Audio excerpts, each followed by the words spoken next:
Suami mengalami lemah syahwat, kira-kira apa sih penyebabnya?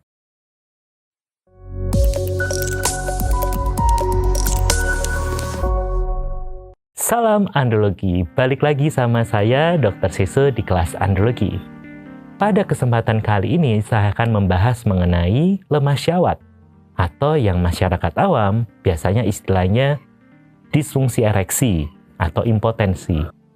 Apa itu disfungsi ereksi atau impotensi atau lemah syahwat itu? Jadi, lemah syahwat adalah gangguan ketidakmampuan Mr. P untuk mencapai atau mempertahankan ereksi yang optimal untuk hubungan intim yang maksimal. Nah, gimana sih tahu bahwa kayaknya Mr. P suami memang mengalami lemah syahwat atau tidak? Biasanya kita ukur derajat kekerasan Mr. P. Derajat kekerasan ereksi Mr. P biasanya kita istilahkan dengan Erection Hardness Score atau HHS. Nah, gimana cara ngukurnya? Biasanya saya analogikan. Derajat kekerasan ereksi Mr. P bisa kita analogikan dengan benda-benda di depan saya ini. Dokter mau masak ya? Enggak, saya nggak mau masak. Jadi, kekerasan Mr. P ini bisa seperti tahu atau seperti pisang tanpa kulit atau pisang dengan kulit atau seperti terong atau timun. Nah, biasanya saat lemas, Mr. P seperti tahu. Nah, lemes banget nih. Kayak gini nggak mungkin bisa penetrasi ke Miss V. Nah, lebih keras sedikit seperti pisang tanpa kulit. Nah, ini lemes ya. Nah, sayangnya dua macam tipe kekerasan Mr. P ini tidak bisa melakukan penetrasi ke Miss V. Derajat kekerasan yang lebih keras lagi, itu kita katakan EHS 3, seperti pisang dengan kulitnya. Nah, ini nih sudah bisa melakukan penetrasi ke Miss V. Ya, kekerasan yang optimal yang harusnya dicapai oleh Mr.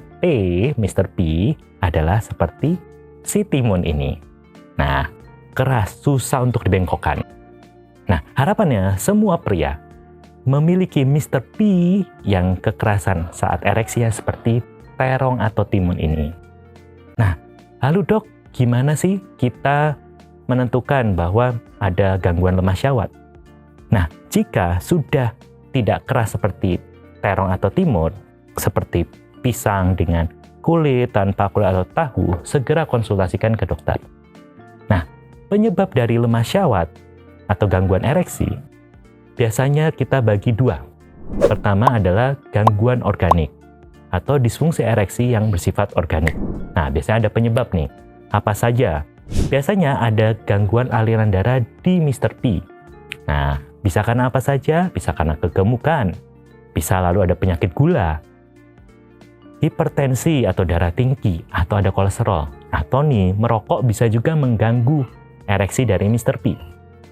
Nah, sayangnya gangguan organik atau disfungsi ereksi yang organik ini mencapai 90% atau sebagian besar dari disfungsi ereksi. Nah, selanjutnya ada juga yang namanya disfungsi ereksi yang psikogenik, berkaitan dengan psikis, biasanya karena stres. Nah, sayangnya hanya 10% nih.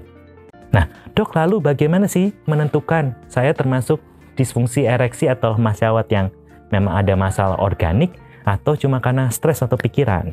Biasanya kita bagi. Nah, biasanya yang lemah syahwat yang bersifat organik ini terjadinya sudah lama sekali, bertahun-tahun, dan kejadiannya perlahan-lahan makin parah. Nah, kalau lemah syahwat yang bersifat psikogenik atau stres, biasanya kejadiannya akut atau mendadak, tiba-tiba. Lalu, kedua, biasanya saya akan tanya, kalau tiap pagi masih ereksi atau enggak si Mr. P-nya? Nah, untuk lemah syahwat yang organik, biasanya untuk ereksi pada pagi hari sudah mulai menurun, jarang sekali untuk ereksi Mr. P-nya pada pagi hari. Itu kalau lemah syahwat yang organik. Sedangkan yang psikogenik, saya akan tanya, oh masih dok, tiap pagi pasti akan ereksi Mr. P saya. Nah, biasanya itu berkaitan dengan lemah syahwat yang psikogenik.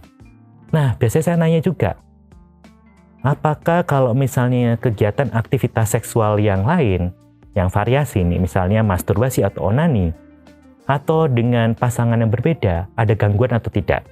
Untuk lemah syahwat yang organik, sudah pasti ada gangguan. Kalau ada variasi aktivitas seksual yang lain, misalnya masturbasi ataupun dengan partner seksual yang lain, pasti juga terganggu. Tapi, kalau lemah syahwat yang psikogenik, biasanya aman-aman saja. Baik masturbasi maupun onani, atau dengan partner seksual yang berbeda, tidak ada masalah. Nah, berarti memang ada gangguan relasi dengan pasangan seksualnya. Nah, selanjutnya, biasanya saya akan nanya juga, apakah ada faktor risiko yang menyebabkan gangguan pada pembuluh darah? Nah, pada lemah syahwat yang bersifat organik, biasanya orangnya ngerokok. Lalu juga ada hipertensi atau darah tinggi. Ada penyakit gula, kegemukan, atau kolesterol.